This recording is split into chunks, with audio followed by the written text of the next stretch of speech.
There we go. Now I'm live. All right. So thank you for being here. I'm learning the technology as I go. I knew, hey, I'm here, right? So let's get started with those 3 things that I want you to know so that you can get back on track with your goals for 2023. And I also have, and I will send this to you probably later, I have prepared a resource for you that goes over the 3 things I'm going to talk about today. And it shares some journaling prompts for you. So I want you to be able to have those, and I will, oops, you know what? No, I don't think I can put it in the chat quite yet. I'm learning. I'll figure this out for next time, right? All right, so let's get started. The very first thing that you need to know in order to get back on track with your goals for 2023 is you need to regroup. And that means that you need to start by taking an honest look at where you are currently at in regards to your goal and in regards to where you want to be. Now, notice I said the word honest.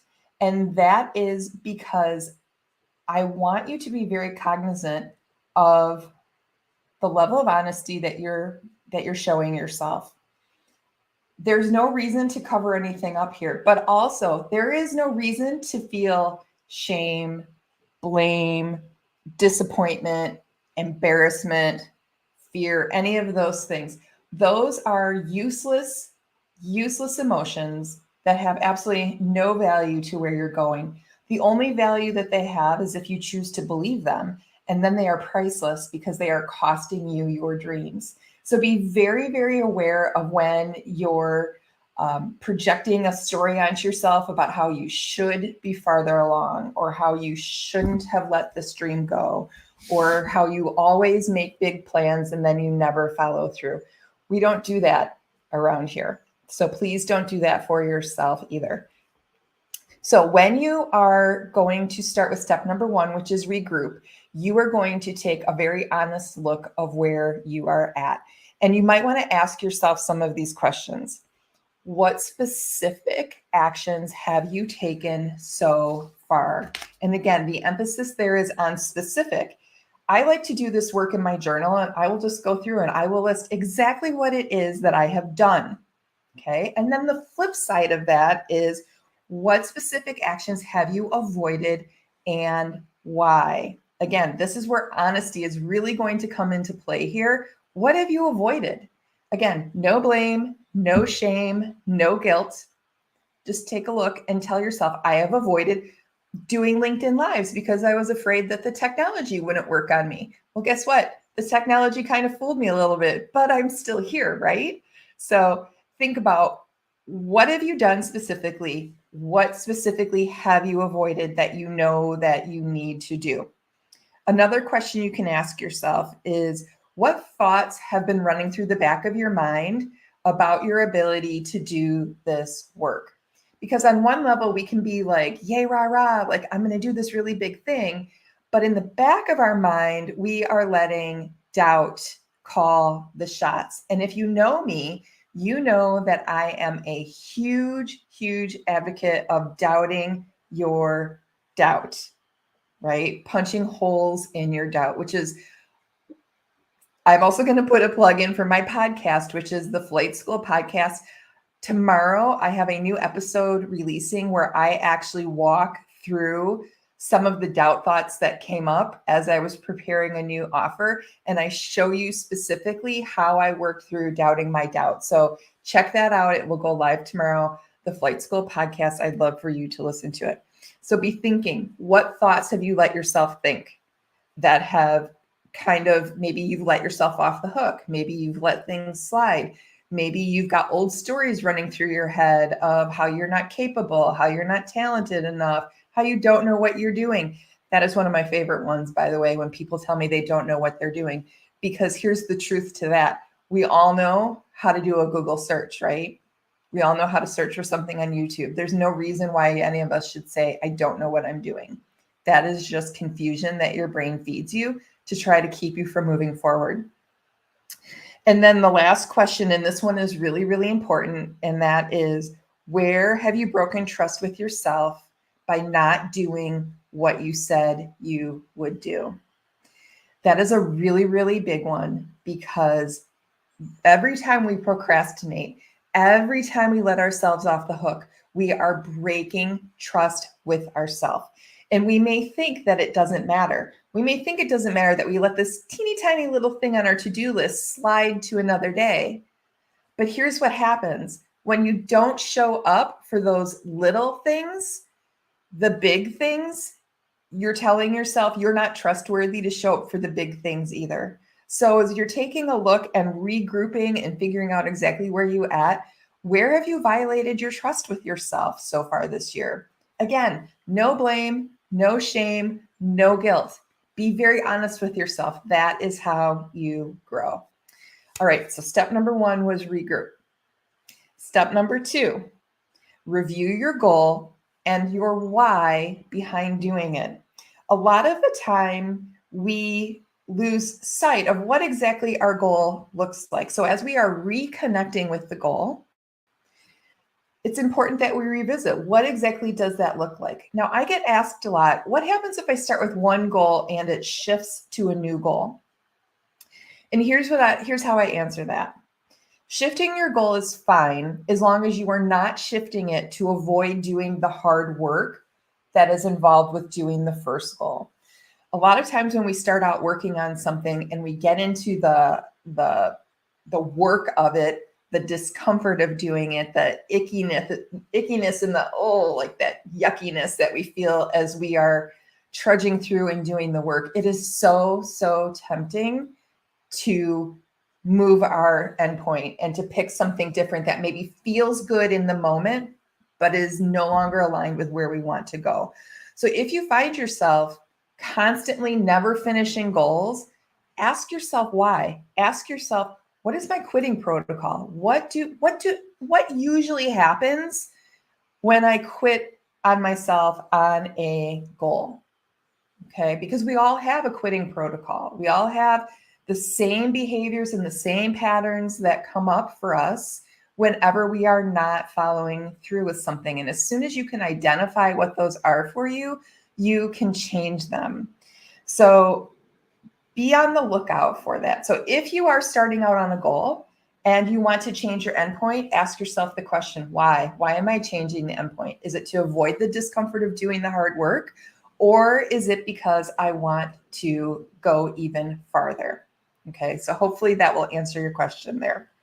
Now I have some journaling questions for you. And again, they will be on this handout that I will put in the comments, and I'll also message it to those of you who are here today so you have it. But here are some journaling questions you can ask yourself. What specifically does the finish line look like? Can you visualize that in your head? Because if you can't, you're not being specific enough. Try to get as specific as you can. What's it going to look like? What does it feel like? What does it sound like? Use your senses. Get it to be as real as you possibly can. The second journaling prompt is, why is this goal important to you? That is getting clear on your why. A lot of times we pick goals for ourselves that we don't have a strong why for. And those are the goals that we have a really, really difficult time completing. A lot of times those goals involve the word should. We feel like we should do something. And I'll give you an example. When we all set New Year's resolutions, or at least when I set New Year's resolutions, there's so many people that I see that, including myself occasionally, that we feel the pressure to set a goal to lose weight, to start being more active, because we've just gone through a month of partying and indulgence in December, and we feel like we need to get straight with our health.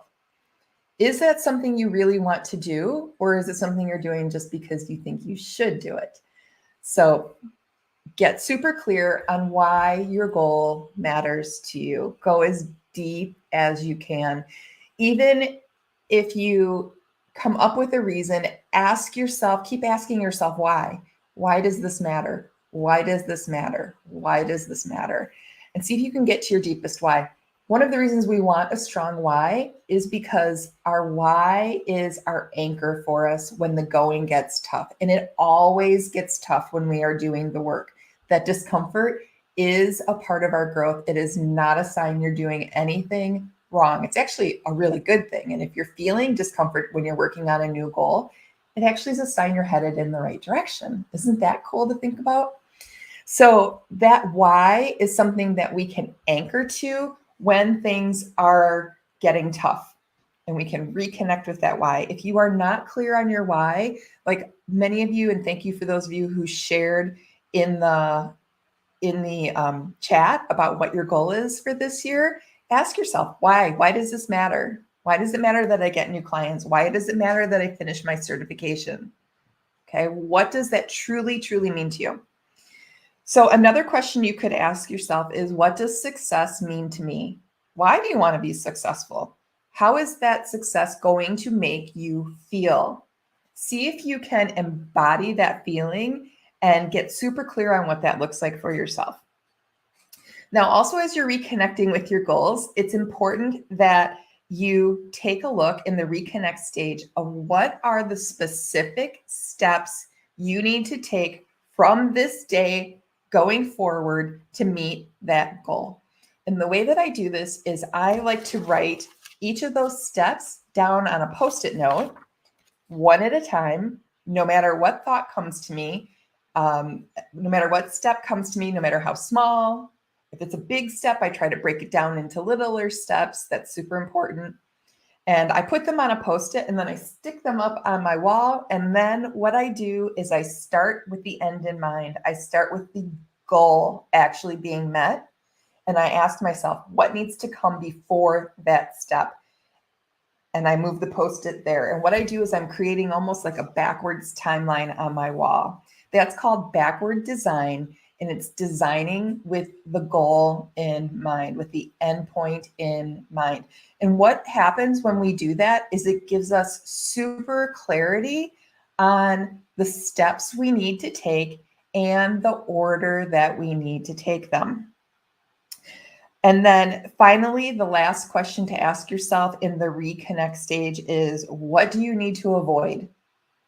Okay, what are some of those things that have happened up until this point in the year that you need to avoid from here on out? Do you need to start doubting your doubt?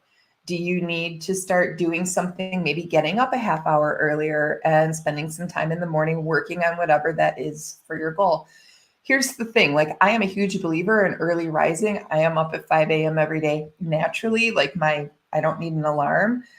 That is, to me, that is a sacred time of the day. And it is the time of the day when I hammer out all of my goals for the day, because I like to start the day on a foot of success. And I don't want to get to the end of the day and run out of time or run out of energy. So I make sure that I get my goals done, my daily habits done first thing in the morning. Okay, so 3 steps. The first one, regroup. The second one, reconnect.